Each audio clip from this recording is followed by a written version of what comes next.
South Africa's collective bargaining season is well underway.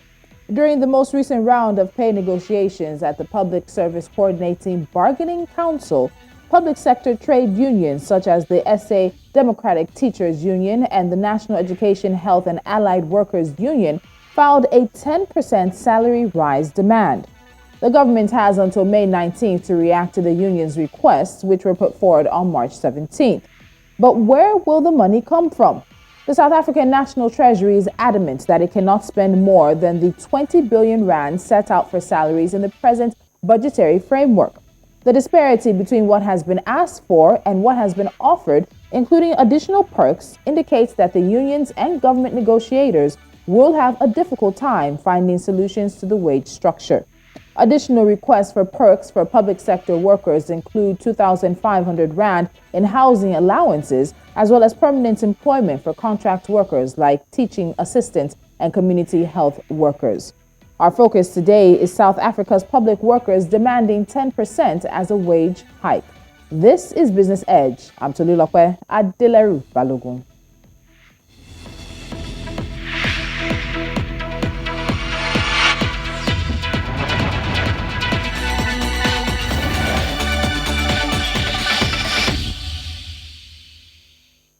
Joining me now from Pretoria, South Africa, is Simon Hlungwani. He's the president of the Democratic Nursing Organization of South Africa, one of the unions involved in this latest request. Simon, welcome to Business Edge. Thank you so much for joining me. Good afternoon, and thank you, Tolulope. All right. And thanks to your viewers, and thank you for having us. All right, Simon, thank you so much. So let's get this conversation started. Now, you've been quoted as saying that public sector workers are faced with multiple price increases, with the fuel price rising to a record 33.2% year on year, while between February and last month, the increase was around 7.2%. In terms of everything that's been happening with South Africa's economy, then adding all the effects of the recession, a pandemic, and the Russia-Ukraine war, what have South African public sector workers been facing? How have they fared in this economic times? Well, I must start by saying we have had difficult 3 years cycle as public servants. We have had in 2020 government failing to honor the last leg of a 3-year wage agreement that we had agreed and resolved with them that they will pay us. But in 2020, they said they don't have money, pleaded guilty, and did not pay us. It meant that public servants went on that year without adjusting their cost of living while it was rising. In 2021 as well, we engaged in negotiations where we are at receiving inflation. Now, in 2022, and in over and above that, we have problems of electricity price hikes, fuel price hikes, food items price hikes, including this year, the prediction that we are going to receive cooking oil prices that are going to be more than 3 times or even 5 times. So public servants are struggling, including the cost for municipality levies, where they are staying, rentals, everything has been increasing, including transport costs. However, their salaries have not been increasing. So that's the difficulty that we're facing as public servants in South Africa. All right. So you mentioned, of course, that there were conversations with the government for a wage increase before, and government was unable to do that. And this has been, of course, because of the situation in the past 3 years. And in a way, I think the unions did understand with government in that regard. But this fresh demand is being made because government is also yet to honor that 3% increase plus gratuities. So what makes you think that in asking for a 10% increase, governments would be able to honor this? When we had the agreement in 2020, government pleaded poverty, but also there was a technicality which made the Constitutional Court to grant or judge in their favor, where it was saying that government, public finance, in terms of the Minister of Finance and National Treasury, had not confirmed that they had available budget when we signed the agreement or the resolution. Now, this time around, we are going to demand that when we arrive at an agreement, they must sign or give us a confirmation from National Treasury, which is going to be a budget confirmation. So we'll want them to pay. If they go and plead that they don't have money and they will offer us nothing beside what they said they will give us the 20 billion, it means the workers will have nothing but only their chains to lose.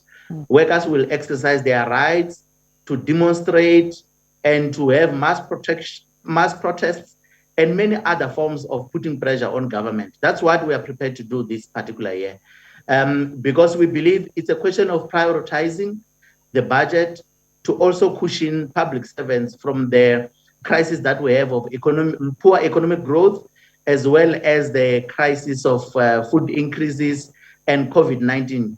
They have tried, our government has tried to cushion any other person except public servants from COVID-19 effects. But this year we want also to be considered from the pie of the budget or fiscal framework that it is at the current moment. So we are going to demand and fight very hard to achieve what we want.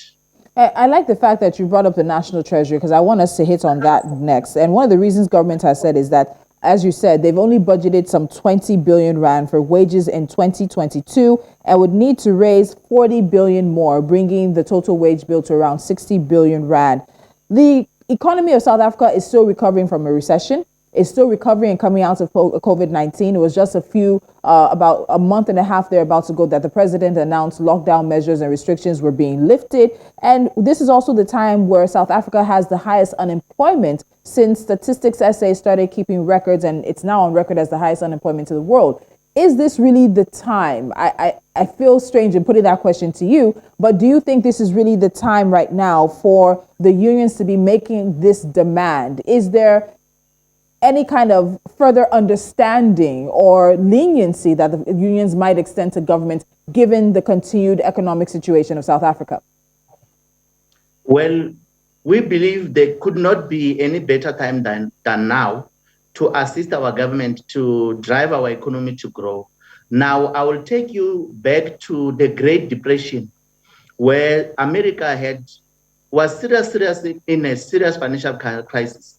When they wanted to get out of the economic crisis, what they did is to pump in money into several areas. That included the government employing a whole lot more people so that people are out of poverty. Mind you, South Africa is one of the countries that have got its most unequal, where the poor remain very, very poor and those who are working remain slightly better. However, what we're saying is that currently, government has adopted austerity measure budgets, which is not assisting our economic growth. We are offering that we have been saving money in our housing allowances that will be been given by government from 2007. And currently, that money is more than 12 billion rand. We are saying to government, we must realize and create a government component where public servants can be able to get financing in the form of housing bond. We release that money that we have been saving of more than 12 billion so that it goes back into the circulation of the housing industry, where everyone else, be it a cement producer, cement seller, the whole value chain of housing is going to be revived by this economic. So we're offering options, and we're even saying government must give us what we call 2,500 rand housing allowance, which means that money will be going into the financial sector, the housing sector. So we want to do our part in reviving our economy.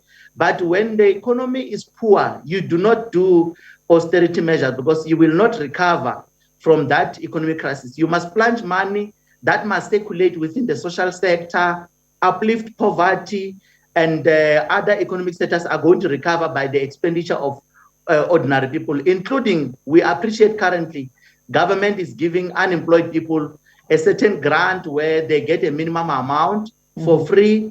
They use that money to buy food. So you're not going to have people who are going to die of hunger, famine, and starvation because they have something from government. But we're saying over and above that, we must also accelerate housing access for public servants, give money to the public sector, because that money goes back into the circulation of the economy, and the economy will quickly recover out of doing that. When you have people who are unemployed, when you have people who are on contract workers, if you want to revive the economy anywhere in the world, taking an example of the Great Depression, you need, and we're talking about the 1930s now, you need to pump in a lot of money, be the best employer, be the largest employer in South Africa. The economy will grow back, and once it grows back, then you will stabilize the economy. And once the economy stabilizes, the private sector will then begin to create more employment and absorb some of the people that you would have retained as public servants. So that's how we want. But also, we want a state to be a capable state that can deliver service delivery. So we're not only offering that. There's a shortage of nurses, shortage of teachers, shortage of the police. So the government to be able to function must have enough public servants to be able to work. Okay, so I want to ask you this question quickly before we go on a break. As you mentioned, of course, one of the things that the unions are asking for is that contract workers become permanent workers or permanent employees, that is, particularly teachers and those in some of the health sectors. Why is this such a vital point for the unions? Let's use this opportunity to take a quick break. When we come back, we'll talk about the case and the situation of the permanent workers that, or rather the employment employees, public sector employees that the unions are advocating for, and then also get into the conversation around whether or not there is a potential middle ground. The conversation will continue after this.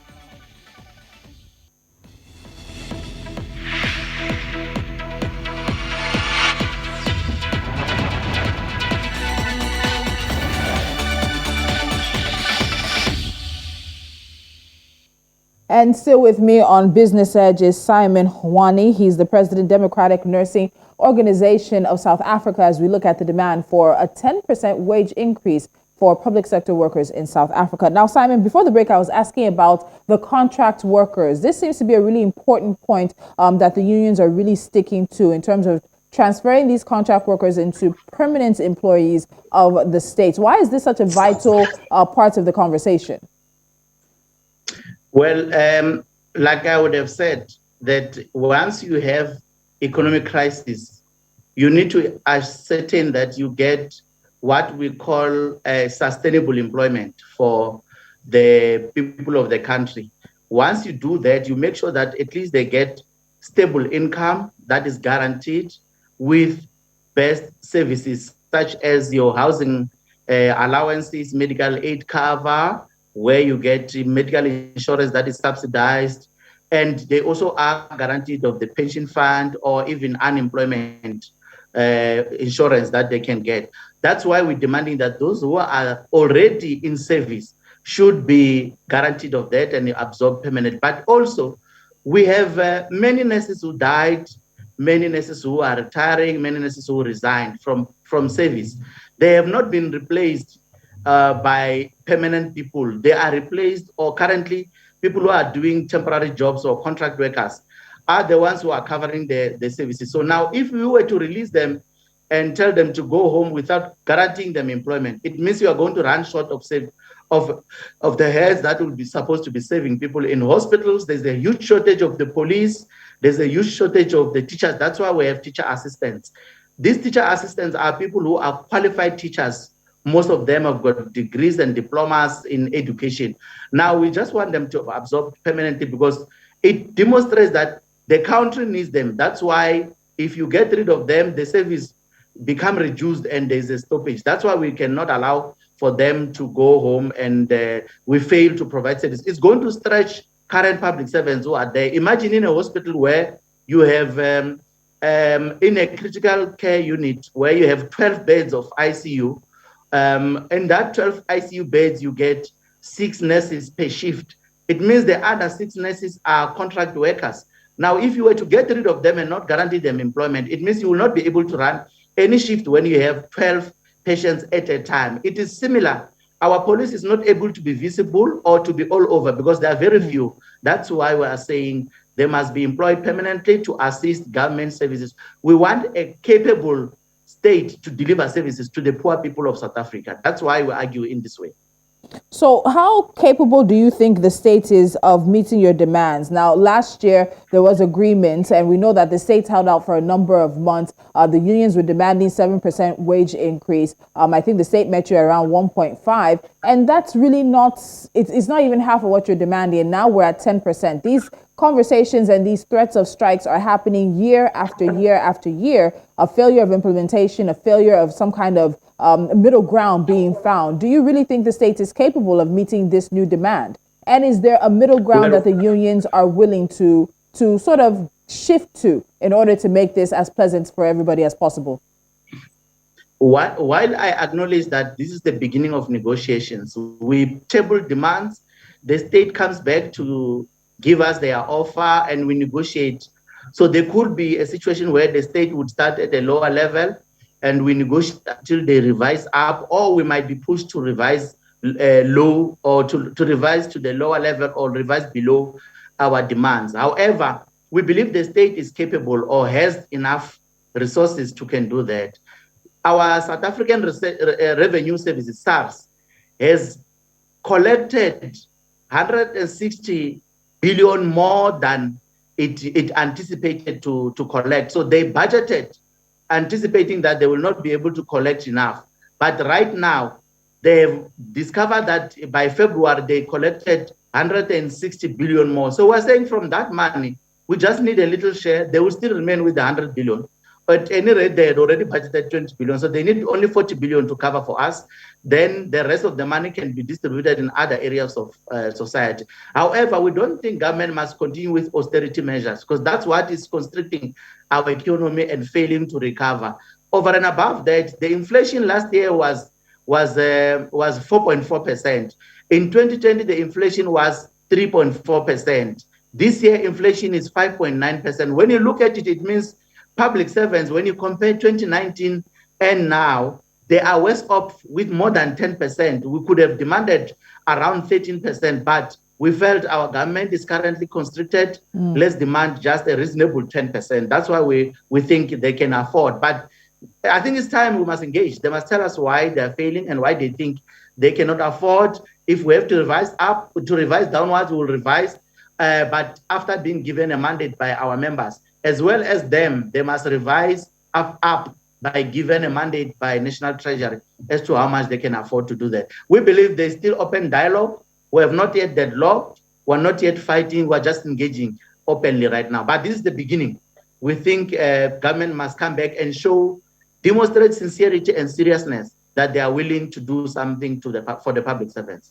Okay, as all of this is progressing, as you said, this is the beginning of negotiations. Are the unions open to phased increases where government is likely saying, I can take you up to 3% this year, maybe give you 1,000 Rand for housing allowance. Next year, I can increase, and then maybe have this increase come about over a period of 3 to 4 years. Is that something that the unions would be open to? Well, I would rightly indicate that we are open for any discussion. I must put it clear. We are not willing to engage in a multi-term agreement. So what we are going to engage this year, it's a single-term agreement. So from our financial year starts in April this year, 2022, and it will end in March 2023. That's the agreement we are willing to come to accept. Anything beyond 2023 is going to be discussed when we conclude the current financial year. So they are not going to use that to buy our face. We are only going to say, give us what you have and what you can afford now. If we don't believe it, we will demonstrate and get them to push to give us better until such time that we have a conclusion. Afterwards, I must indicate, we want to realign our negotiations such that Minister of Finance does not go to Parliament and table a budget that says he's going to give us a 20 billion only before we begin to negotiate, because that undermines our collective bargaining. But also we have taken lesson. We say once bitten, twice too many. We have been betrayed by government when we had a multi-term agreement that started 2018. They paid for our increase. 2019, they paid our increase. But in 2020, they turned around and said, they cannot afford and and the resolution or the agreement is illegal. They go to court ruled in their favor. Because of that lesson, we're not going to agree to a multi-term agreement. We will only agree for once-off agreement 1 year. Next year, we'll negotiate any further. And only then can we talk about what can we accept at that particular time. For now, we want money for this current financial year. All right. So finally, Simon, before I let you go, how far are the unions willing to take this? Now, South Africa has a history with the labor unions of how vibrant and how active they've been, particularly for workers' rights and wages. How far are the unions willing to go on this? Well, I'm not sure if I should say unions are willing to engage, but unions are ready to demonstrate their power and the muscle. Our members are very angry. We don't anticipate that we could go on strike. But if members feel they're being taken for a ride, they said they are ready to go on a strike. We don't wish for that because if you may know, the private sector unions in Sibanye Stillwater mines, yes, they are currently in a strike for more than 2 months. So it tells you that workers are ready to fight for what is due to them. They're going to the 3rd month of a strike right now, which means complete stoppage of functioning of a mine right now. We don't want that for public servants, but because you are going to find that there's going to be serious disruption of school, health services, police services, many other services, including home affairs, immigration, and all that. We don't want that. That's why we want to settle for a deal that will accept it. But members are ready to do anything. Hence, we would advise our government to heed to our call and resolve this matter before it gets complicated. All right, Simon, thank you so much for joining me. We'll definitely be watching to see how the negotiations play out. And if we need to have you back, we'll have those conversations with you again. Thank you once again. It's a pleasure. Thank you very much. All right, thank you. And as I said at the beginning, it does seem to be a season of strikes in South Africa because just as we were starting this show, announcement came in from South Africa once again that workers at the ArcelorMittal mines are also now on strike. Last week, we spoke to a representative of Sibanye Stillwater, and of course, on Monday, that strike entered its 3rd month. Now, public sector workers under the umbrella of Kasutu are threatening also to go on strike, asking for a 10% wage increase. Things are difficult in South Africa, no doubt, but how much of the economy can afford strikes in various sectors? As my guest said, this strike, if it was to happen, would affect teachers, it would affect security, would affect health services, and much more. Let's see what the government does in responding. They have until May 19th to respond. And from there, the conversation, of course, will continue. You're watching Business Edge. Up next is NC4 to watch.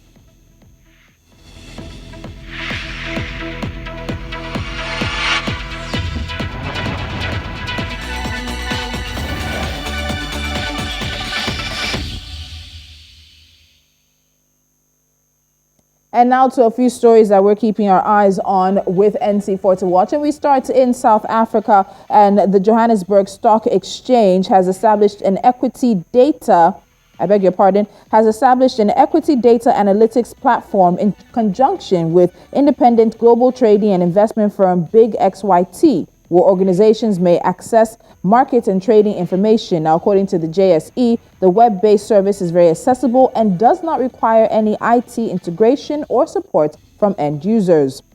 Banks in Zimbabwe will meet with authorities to get clarity on a weekend order given by President Emmerson Mnangagwa that they must halt lending that he blamed for fueling a currency crisis. The president imposed capital controls and ordered banks to suspend lending to government and the private sector with immediate effect. It's not clear if the order also applies to individuals. The Kenya Pipeline Company has begun renovating Kenya Petroleum Refinery's limited facilities in order to increase storage capacity. The refinery upgrade is aimed at reducing inefficiencies in the country's supply chain, which leads to high pump cost. And finally, Nigeria's House of Representatives met with stakeholders, including the Nigerian National Petroleum Company Limited and domestic airline operators, agreeing on a deal to resolve the crisis in the aviation industry due to fuel price increase. In this agreement, the NNPC would supply Jet A1 to marketers nominated by airline operators for a period of 3 months at 480 naira per liter, pending when the carriers would be granted license to import the commodity. And that's the stories we're keeping our eyes on. This is, of course, Business Edge right here on News Central. Don't forget to follow us on social media. Download our mobile app. Take us with you wherever you go. And, of course, watch us on the platforms we are available. Do stick around at 12 o'clock West African time. News Central Now will have all the latest stories coming from here on the continent and beyond. I'm Tolulope Adeleru-Balogun. I'll see you again soon.